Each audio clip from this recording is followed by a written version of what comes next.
Equation of a straight line.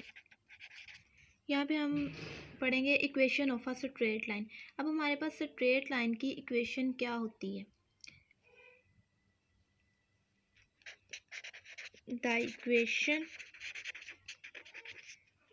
Of a straight line passes through point P के coordinates हमारे पास A1 हो सकता है, A2 हो सकता है, A3 हो सकता है, एंड पैरेलल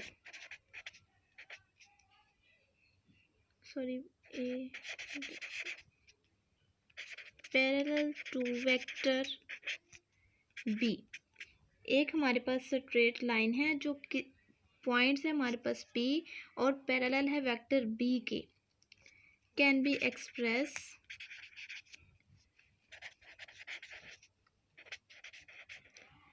एस। अगर हमारे पास एक पॉइंट P है और जिसके कोऑर्डिनेट्स हमारे पास A1, A2, A3 है और एक वेक्टर B है जो दोनों आपस में पैरेलल हैं, देन हमारे पास स्ट्रेट लाइन की इक्वेशन क्या होगी? Capital R is equal to A plus U B. एक हमारे पास पॉइंट A था थ्रू पॉइंट P और एक हमारे पास B था, ये दोनों आपस में पैरेलल थे। U हमारे पास कोई भी स्केलर है, इनकी एडिशन इक्वल होती है स्ट्रेट लाइन की इक्वेशन के।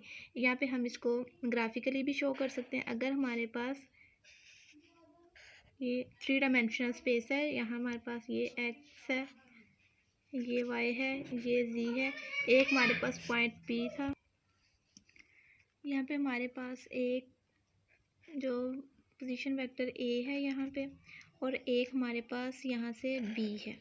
ये फॉर एग्जांपल हमारे पास B है, यहाँ पॉइंट P है हमारे पास, और ये हमारे पास है R जो इनका रिजल्टेंट वेक्टर है। ये हमारे पास जो पॉइंट P और R है ना, पॉइंट P के थ्रू जो हमारा था और दूसरा वेक्टर B, ये दोनों आपस में हमारे पास क्या है? पैरेलल हैं।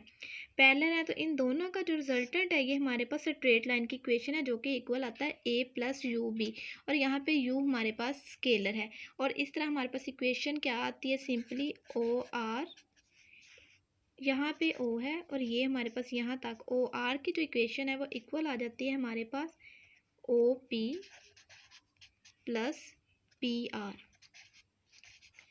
यहाँ पे हमारे पास OR is equal to OP plus PR जो है वो स्ट्रेट लाइन की इक्वेशन है, जिसको हम ग्राफिकली ज़ाहिर करें तो वो हमारे पास इक्वल आ जाती है R is equal to A plus U B.